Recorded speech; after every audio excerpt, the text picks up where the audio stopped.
Good day everyone and welcome to Unit 6. So this is the topic 4 of Unit 6.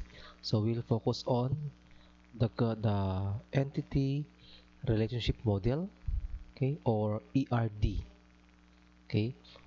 The output of ERM is your ERD. So we are going to use notation, specifically the IE notation or the information engineering notation, okay, in creating our entity relationship diagram. Okay. So why do data modeling? Okay, most application systems store and retrieve their data in a database, which is the realization of an entity relationship model. Okay, so we are going to create an ERD, okay, or a model, okay, of our data to be stored in our database. So are going to create it's like the plan. Okay, it's like a plan of our database. Okay, so when an architect designs a house, usually the first place they start is with the foundation of the house. Without the foundation, the house would not stand, and there would be nothing for the rest of the house to sit on. Like the house, an ERD is the foundation upon which the rest of the application system will sit. Okay? So yun yung nagiging foundation niya, yun yung nagiging basis natin sa kabuuan, okay, sa paggawa ng ating database. So without the the data model, okay, or the ERD, it would be impossible for us to create um, a well-structured or a flawless database design. Okay, so it's really important to do data modeling. Okay, that's why you are going to learn how to create a data model, because you are going to create the plan of your database, and later on you are going to design the actual database based on the plan. Okay, like a house, if you can imagine a house, you create the blueprint of the house, and then you're going to build a house based on that blueprint. So you will just follow the design of that house, the floor plan of that house based on the blueprint. Okay, so that's the use of data model. We are going to create the plan of our um, database. Okay, so in here, like a house, it is preferable that an architect design a foundation for a house before we allow the builder of the house to lay the foundation, having no idea of the shape, form, and function that the foundation will play. Okay, so it's really important, no, to have the foundation of your database. So we use um, data model as our basis in creating our database. So can you imagine you create a database without any plan, okay, that has been made prior to the development of your database. So mag-develop ka ng database mo, gagawin mo siya na wala kang plan as your basis. So mahirap 'yon, or I can say it's impossible. Okay? So as you can see here, so the basic there, or the foundation, is your ERM. So I'll repeat: ERM, the general term for the model, and our output here is the entity relationship diagram, or the ERD. Okay, so we are going to create the logical model, or the abstract. So it's just a model. Okay, wala pa siyang nag-exist na actual talaga. This is a model. And then you're going to create the physical model, or this is now the actual design of your database.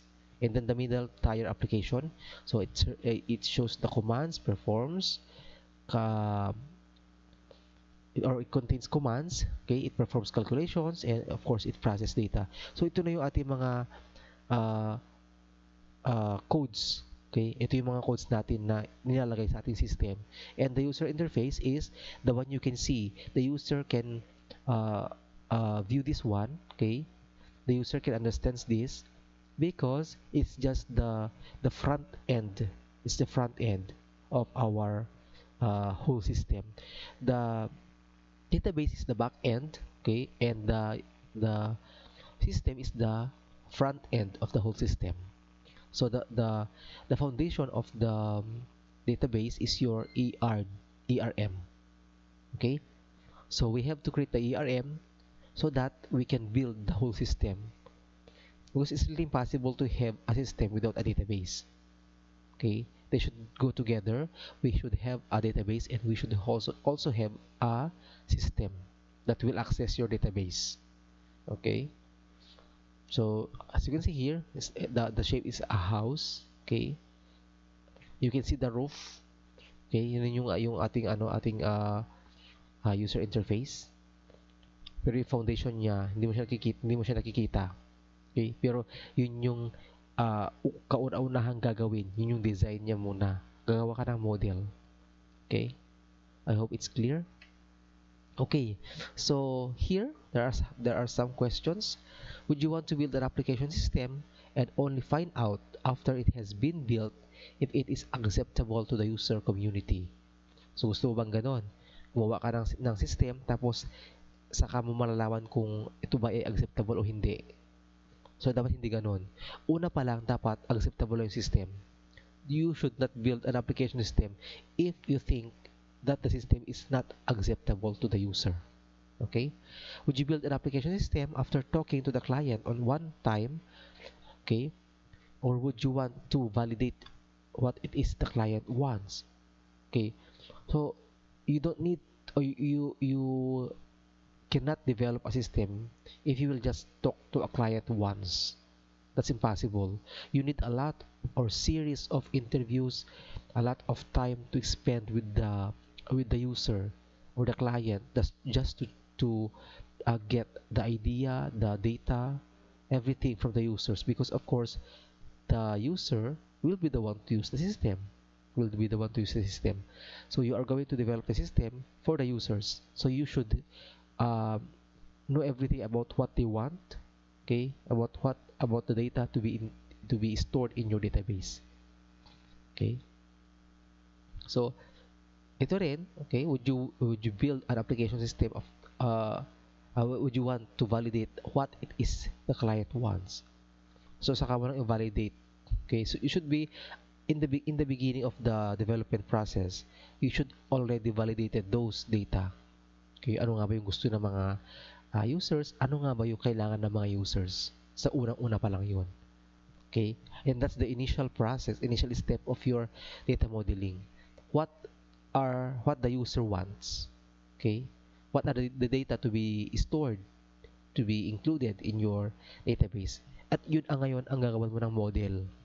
Okay? Yun yung mga attributes natin, yung mga entities natin, yun yung gagawin mo ng model. Okay? So in data modeling, we have many steps. So for the step 1, okay, requirements elicitation. The requirements elicitation process starts with the examination of high-level requirements. Oftentimes, there are entities and attributes that are embedded in these requirements. So you hear data. You are going to hear data. Okay? When sitting in the meetings with the application stakeholders, always listen for anything of significance about which the stakeholders want to capture data. So, ano-ano nga ba yung mga importante sa kanila? Ano yung mga gusto nilang ilagay? Ano yung gusto nilang isali doon sa design ng database? Ano yung gusto nilang i-store sa palagay mo? So, you need to talk to them. Okay? You really need to talk to your clients. Okay? Because you don't just develop a database without any purpose. Okay? So, you have to identify the purpose, and then ano nga ba yung mga data na kailangan mo ilagay doon. So, requirements elicitation, you're going to elicit the requirements. You're going to gather some of the requirements. So, this is the initial step, the first step of data modeling. Okay? So, step 2 is the conceptual modeling. Okay? During the conceptual modeling process, it is important to take all of the entities discovered in step 1. Okay? And present them back to the stakeholders in the form of a conceptual model. So now you are going to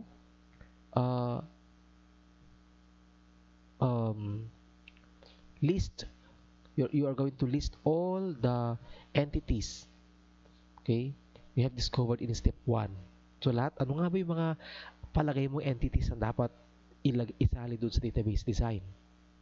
Okay, and of course it says here you are going to present it back to the stakeholders kasi you need to validate. Una pa lang, sabi ko kanina, una pa lang, you are going to you let the stakeholders or the clients validate your data through a conceptual model. So you're going to present to them, okay? So the conceptual model consists of entities and simple relationships. So ipapakita mo sa kanila, okay, make sure lang na maintindihan nila yung yung pagkagawa. You can just write it on a sheet of paper and show to the clients kung ano yung mga um, entities, okay, na alam mong dapat nandun at ano yung mga connection ng bawat entities. So you just maybe you can just put some line going to an entity to another entity, okay, from an entity to another entity. Just a line, okay? Lalagyan mo lang siya ng line papunta doon sa isang entity, okay? Mula doon sa isa pang entity. Okay? So in this part of the paper, concentrate more on the entities than on the relationship. So, kahit sabi ko, kahit linya lang, okay lang yun. Not necessarily that you put one to many, one to one, or many to many relationships. Okay? A simple line is enough for this one. Okay? To the stakeholders, the relationships simply represent a link between entities. O, yun lang naman. Okay? You just put line, okay? Para kunwari yung itong product parang gano'n. Itong product na to ay ito bang product ay bibilhin ni customer. So, meron ng linya from product entity to customer entity, lalagyan mo ng linya or arrow lang papunta doon kay entity. Okay? So, after ba na binili ng customer yung product naman to, i-save natin sa ating sa ating sales. So, meron ng sales na naman na entity. So, arrow ulit yon. Okay? Yung product, pupunta siya sa entity. Okay? Sa sales na entity. So, doon pala meron na siyang tatlong entities at meron na siyang connection. As simple, just a line going to from one entity to another entity. Okay? So, that's step 2. Okay, so in here, in creating your conceptual data modeling, we have some symbols to follow. Okay, so as you can see here in the first box, okay, the first box, okay, is the entity name. The second box or the second compartment, they call this compartment. The first compartment is the entity name, the second compartment is the primary key, and the third compartment is the non-primary key attribute portion. So in here you are going to put, like example here, you put here student. You put here student. That's the entity name. And then in the second compartment you put here student ID or student number. That's the primary key. And then the rest here you put the last name, first name, middle name, okay, and other non-primary key attributes. Even the foreign key, if you need foreign keys, you can put the foreign keys here as long as it's not a primary key, okay, because of course foreign keys are non-primary key attributes. Okay, so example here also, okay, person, so person, and then you have here the second compartment and of course the third compartment. So entity name here, okay, the first, remember, first you have to identify the entity. You put it here in the first compartment, and then what is the primary key of your table, of your ERD, of your entity, okay, and then the attributes here. Okay, like in your exercise I gave you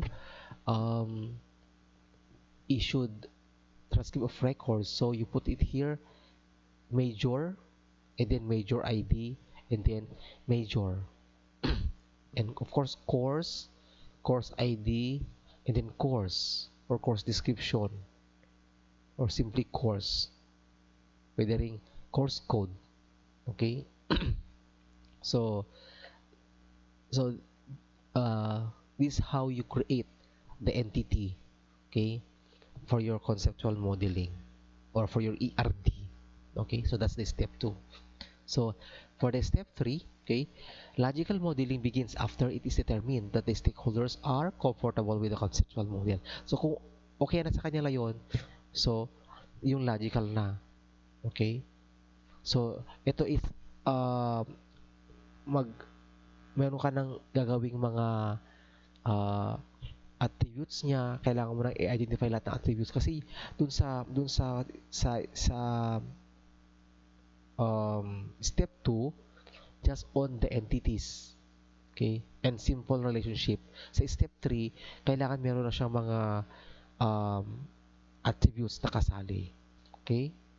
So during the conceptual phase modeling phase, there may be several iterations needed in order to arrive at a final conceptual model. So, yung mga iteration pa ulit-ulit na ginagawa, like, uh, there are some revisions, like adding of attributes, uh, what else?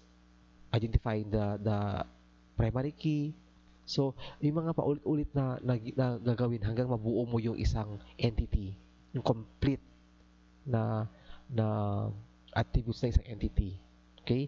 The conceptual model is used as input for the logical modeling phase. For right now, we want to concentrate on building out entities with attributes. So in step 3, entities with attributes na siya. Okay? Kailangan meron na siya mga attributes. Okay? At this point in time, place the business rules or the relationships, okay, on the back burner. Okay? We will get back to them after we sort out our attributes. So, hayaan mo muna yung relationships. Saka, in step 3, just focus on the entities and the attributes. Saka na yung relationships niya. Okay? Kasi, pwede mo na pang i-refine yung design. Okay? Pwede mo pang i-refine yung model mo. Okay? So, when developing the logical model, we are going to make several passes at the design. So, ito yung pass 1 natin. Okay? So, una, identify the attributes for each entity. Okay? So, ano nga ba yung mga attributes ng bawat entity? So, okay?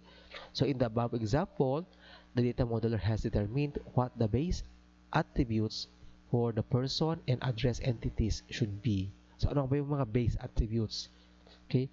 Not necessarily that you identify also the primary key, just the base. Okay? So, parang ito, sa example natin, major, and then major lang din, kaya course, and then course code, course. Wala siyang course ID. Kasi di ba wala siya sa report. So, just the base attributes. Okay? An attribute is placed in the third compartment. So, as you can see here, it should be placed in the third compartment. Okay? The attributes. And should have a space between the words, with each word beginning with an initial capital letter. Okay, so as you can see here, first is space name. So F and N are capital letters.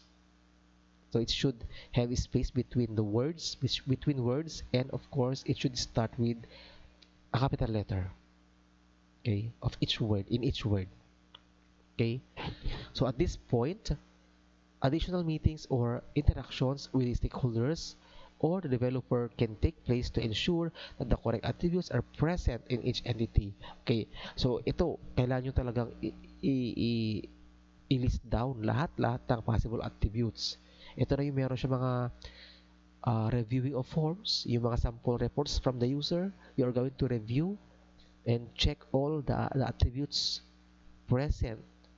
Okay, usually mga columns natin sa mga reports, yun yung mga magiging attributes na sa gagawin natin. Okay? So, in pass 2, okay, define the attributes. Okay? On this pass, go through each attribute and make sure there is a good definition applied. Okay, this is an important step because the definitions that are defined now will become part of the data dictionary. When designing a database, always ensure that your database design is well documented. This will ensure that the database design is usable by other people whom you may want to share your data with. So, meron siya mga when you say define attributes, ano nga ba yung kanyang data type, ano yung kanyang field size. Okay? So, dito siya nalagay, define the attributes. Okay? In pass 2. Okay? So, eto siya. Now, So in here, in it, don't be confused. In pass two, okay, you're going to um, you should identify, kung ano nga ba yung data. Based on the data to be stored in your database or in your column, in your attribute. Doon mo lang makikita kung ano nga ba yung yung structure niya or yung kanyang um, mga data type na gagamitin. So, dapat uh, in here, actually we have what we call data domain, no? Mayroon tayong tinatawag ng data domain. So, dito nalagay yung kanyang mga description, yung mga sample, pati yung mga sample data, okay? At yung kanyang range. Example, if this is a name, so ano lang dapat yung kaya niyang i-handle or pwedeng niyang i-handle. Text lang siya. Text. At ano yung data domain niya is A to Z. A to Z. Kasi yun lang ang pwede niya i-handle. Okay? Letters. Okay?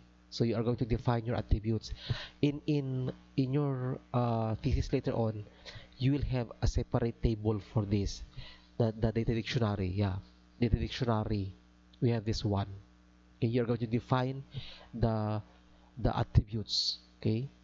Based on the sample data, okay, based on your investigation, based on your gathered data, okay, so you will create your data dictionary. So that's on pass 2. That's the output data dictionary. Okay, and here, so determine the data type of each attribute. Okay, so first name text.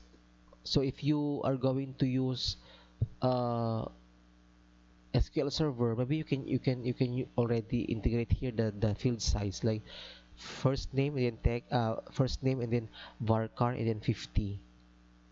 Okay, varchar 50. But it says okay if you just uh define this one, or to put text, or to use text like text number, because it will also help the user understand your um, model. Imagine if you will use varchar or car like that. The user or the client might not understand that one. So text is simpler. Okay. Anyway, text and varchar are just the same in terms of database development. Okay. So at the logical level, different modeling tools provide different ways of representing data types. Some use an ISO standard, which is then transformed into a specific database provider's data type when the model is realized at the physical level. Some modelers also provide the length of the data type. Yung length, okay, length. Like text 250, text 150 with close and open parentheses.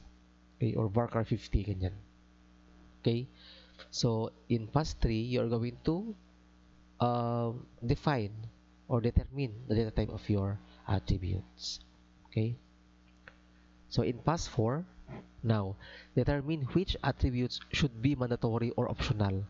Pag sinabing mandatory, kailangan may laman. Pag sinabing optional, pwedeng wala siyang laman. So this part is very important and must be completed before pass 5.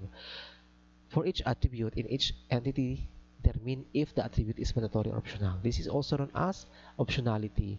In the following example, mandatory attributes have an asterisk. So in here, the first name is mandatory, middle name is optional, and the last name is mandatory. Okay, even here,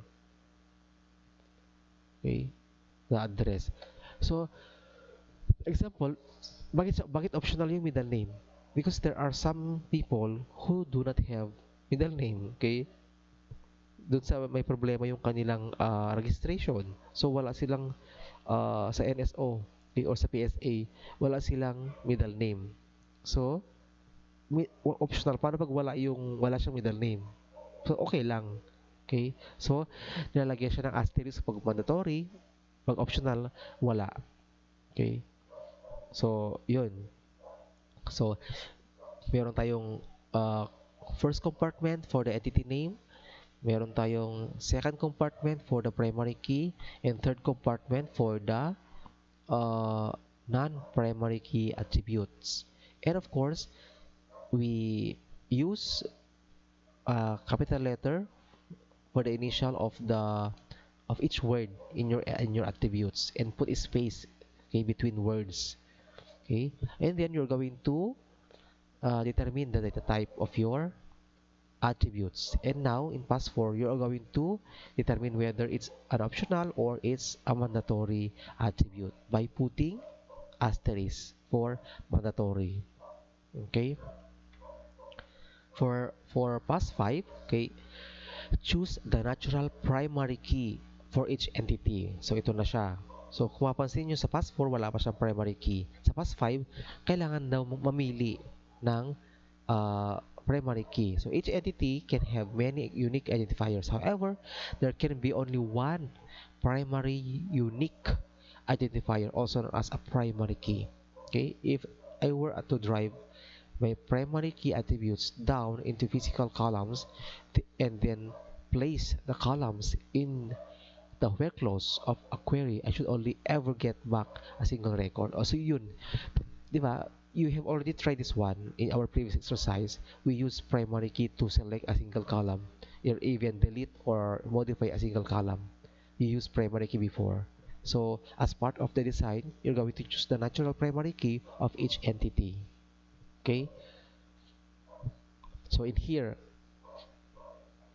so you're going to choose the primary key. So in our index example, only mandatory primary key or only mandatory attributes should be included or should be tawag doon, uh, the choices, okay, as or choices to become a primary key of your table.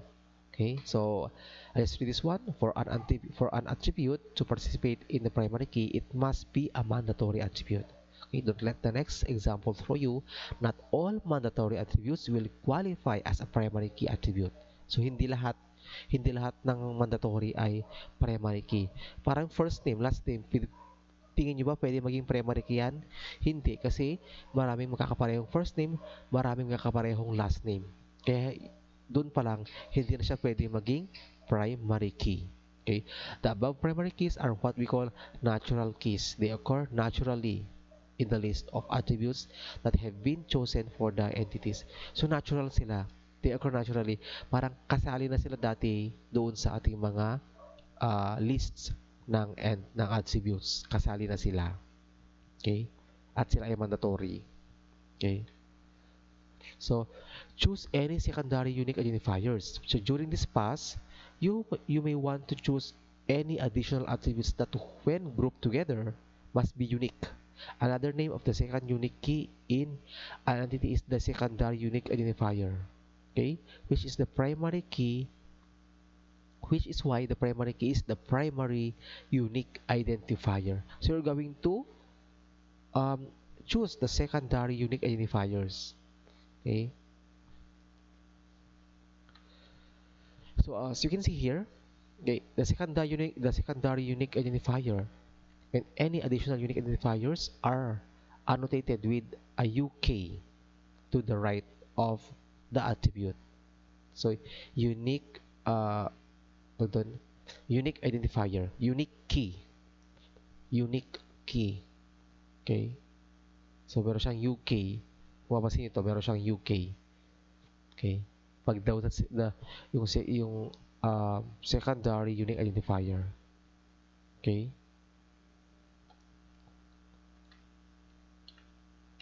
Okay. So determine how the entities are related. You know how they call it a relational database system, okay, or database management system? Okay. Kasi nga puro siya relationship. Okay? Marami siyang relationships. Kung the foundation of any relational database is, well, for a lack of a better word, okay, the relationships. Okay? Yun ang foundation niya, relationships. Okay? Relationships are used to allow for the efficient storage of data in separate structures or yung tables natin. Okay? While at the same time allowing the data to be joined to provide data. Okay, so it sets back to an interface in a way that is conducive to user needs. So you're going to separate those table o separate structure yung tables natin, and then lalagyan natin siya ng relationships. Okay, so based dun sa mga entities natin, ano-ano nga ba yung mga kanilang relationships, yung mga kaugnayan nila sa isa't isa, ano yung kinalaman nila, ano yung connection nila sa bawat isa, okay, how these tables are being related to each other.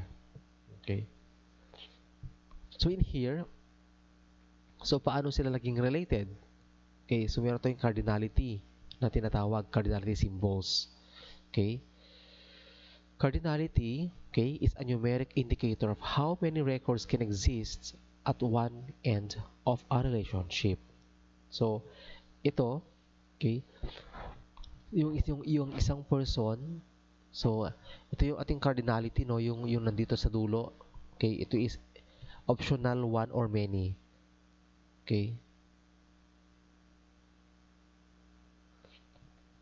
ito siya is mandatory, o sabi ito mandatory or optional. So optional, okay, yung zero dyan is pag may zero, optional, pwedeng oo, pwedeng hindi, ganon.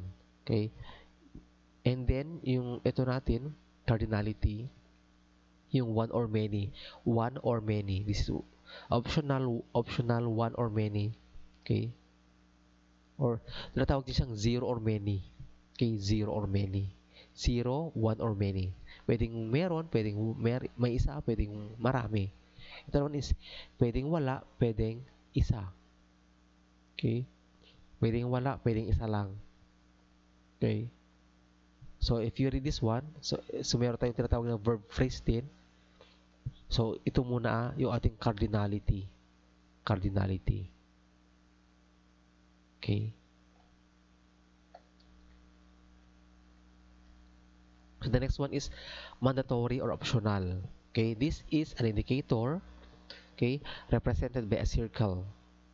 Okay, when the circle is present, it means that the relationship is optional, and if it is not present, then the relationship is mandatory. So kung wala yung zero diyan, yung circle, ibig sabihin mandatory. Pag meron siya, optional siya. Okay?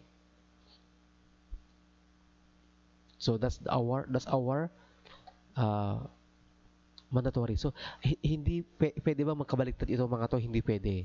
Dapat ang didikit doon sa ating entity ay yung ating cardinality symbol. Susunod lang yung ating mandatory or optional indicator. Okay? And of course, we also have uh, the verb phrase. We have verb phrase. The verb phrase is this one, the verb. So if you read this one, okay. Anyway, I will show you also how to read this one afterwards. Okay. So we also have the type in here. The type of relationship indicates if the relationship participates in a primary key. There are two types of relationships, identifying with a solid line and non-identifying, as seen below with a dashed line. Ito siya. Okay. Yung dash, or usually solid line ang ginagamit. Okay? Because we are using primary key naman in our relationships. Okay? So, yan, verb phrase. Okay? Resident at, and then the subject of. Okay? So, determine. Okay, anyway, to help you understand how to read a relationship, ito na siya, kung paano siya basahin. Okay? I will use the concept of the validation sentence. The validation sentence is used to confirm with stakeholders that the association that exists between entities is correct. So, you're going to create yung isang connection, okay, parang ito, yung isang connection na to, dalawa ang kanyang validation sentence. Papunta rito at papunta dito. From right to left and then left to right. Okay, there should be two validation sentence in each relationship. Okay. So here, So ito yung format niya kung paano basahin. Okay, each and every, and then entity name. So each and every person, like that. Okay, each and every person may be, each and every person, each and every, and then one person. Okay, and then here, each and every person may be, here, since we are going to, since there's optional, there's circle, may be. Okay, may be, use may be. Okay, so each and every person may be, okay, a resident at, a resident at, okay, resident at, and then this one or many addresses ever. Okay, one or many addresses ever. So ito lang, tandaan nyo lang siya. So meron siyang, ito yung format niya. Okay, so this okay, so this, we are still in past 7. Okay, so every we will continue afterwards here. Okay, the exact statement. Okay, every relationship will have two, yan, yung nabanggit ko kanina, will have two validation sentences. Okay, read the sentence from one entity to the other, plugging in the numbers where appropriate. Okay, also notice that the may be and must be are always taken off the opposite side of the relationship. Okay, if there is a zero on the far side, dito, far side, kung may zero doon sa, may zero sa far side, may be. Kung walang zero sa far side, must be. Okay? If there is a zero on the far side of the relationship, then it is maybe.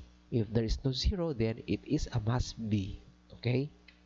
So in here, so we have two validation sentences. So going from person to address. Person to address. So we read here, each and every person may be, since there's circle there, zero siya, diba? May be resident at 0, 1, or more addresses ever. 0, yung isang guhit dyan, yung straight line dyan, 1 ang ibig sabihin niyan. 0, 1, or more addresses ever. Okay, so going back also on a reverse order. Okay, each and every address may be the subject of, may be. Bakit may be? Kasi meron ulit circle doon. Okay, may be the subject of one, subject of 0, kasi yung circle 0, or 1. 0 or 1 lang naman. Okay? 0 or 1 person. Since plural, people. Okay? Ever. But of course, you can modify this one to person. Since it's 1. Okay? Not necessarily that you need to follow plural if you use 0 or 1. Okay? So you can use 0 or 1 person ever. Okay? Bakit 0 or 1? So, yung ano kasi, yung isang address, pwedeng may tao, pwedeng walang tao. Okay? Or pwedeng address ng wala or isang tao. Okay? No, yung isang address. Okay? So, ito yung ating mga symbol. Okay? So, one and only one. Pag nakita nyo niya, pag one lang ganyan, one and only one. Okay? Pero usually, pag nilalagyan siya ng symbol na doon sa ating relationship, meron siyang additional one. Yung dalawang ganyan. One and only one, or pwede tatawag siya ng mandatory one. Okay? So here is one and only one, 0 or 1, 0 or 1, 0 or 1. Okay? Then, 1 or more. Yung ganyan na symbol, okay? More. Okay? It means more. So, this is 1 or more. And this is 0, 1 or more. 0, 1 or more. So, these are our cardinality symbols. Okay? So, simple rule, the attributes that are part of the primary key from one side of the relationship become foreign key attributes on the other side of a relationship. So, di ba dun sa ating mga previous example, so dun sa student number, yung course ID natin, saka major ID, pati yung ating college ID, nagiging foreign keys sila doon sa ating table na student. Okay? So, primary key sila sa TBL course, TBL college, at TBL major. Pero pag nilagay mo doon sa TBL student, magiging foreign key ang course ID, college ID, at major ID. Okay? So, there's one thing to notice about the previous example. Even if the primary key had 10 attributes in it, they would all have to come over to the other side of the relationship line as foreign keys. So, dito, imagine nyo kung yung 10 ito, lahat sila magiging foreign key sa kabila. Okay? So, lahat yan, yung 10 dito na primary key, lahat pupunta dito. Or at the same time, itong nandito, pupunta doon sa ibang table, yung 4. Sobrang hindi magandang design yon. Okay? So, in here, saan ako? Okay, when this design is implemented, it will not perform very well because there will be too many columns or attributes in the join condition. So, sobrang dami na. Okay? This brings to the final part of the design using the surrogate primary key. So, ito yung nabanggit ko sa mga previous discussion din natin.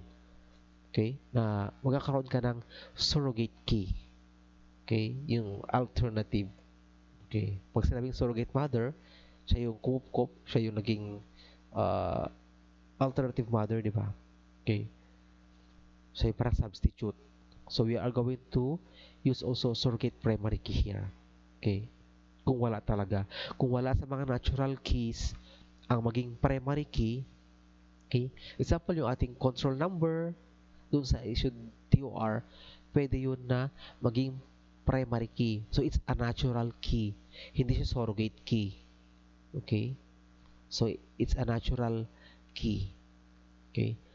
So, when creating a surrogate key, perform the following steps. First, okay, take the primary key and demote it to a secondary unique identifier. So, ibaba mo siya. Yung first name, last name, ibaba mo na siya doon sa ating mga attributes. Okay? Create a new primary key that has one attribute. Name it ID with a numeric data type. Ito yung rule.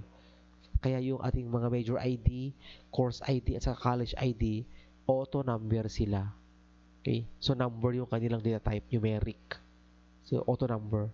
Okay? So, in here, so, as you can see here, okay, the new primary key is then migrated as a foreign key and performance will be much faster. So, yung ating person ID, meron na tayong person ID dito, yun lang yung nilagay mo dito. So, parang yung ating course ID at saka, tawag doon, college ID and major ID. So, kung mapansin nyo dito, meron siyang PK, okay? Person ID and then PK means primary key and then the data type. And then dito naman, person ID and then FK, foreign key, and then the data type. Okay? So, don't forget to put these symbols, PK and then FK. Okay? So, notice that even though the person ID primary key is a mandatory attribute in the person entity, the foreign key is optional in the address entity. Okay? This is because the relationship is an optional relationship. Kasi nga, pwede daw wala sa address na yun. Okay, optional siya. Okay? Pero usually, solid line ang ginagamit. Okay? So that's how you create ERD. So this is just uh, a basic. This is just a basic tutorial on how to create the ERD. I will I will make another demonstration, or I will give you also examples on how to create a relationship, okay, based or ERD based on the identified entities, and of course based on the identified attributes. Okay, so don't worry, I will give you another example, or I will give you examples of entity relationship diagram. So that's all for today, and thank you.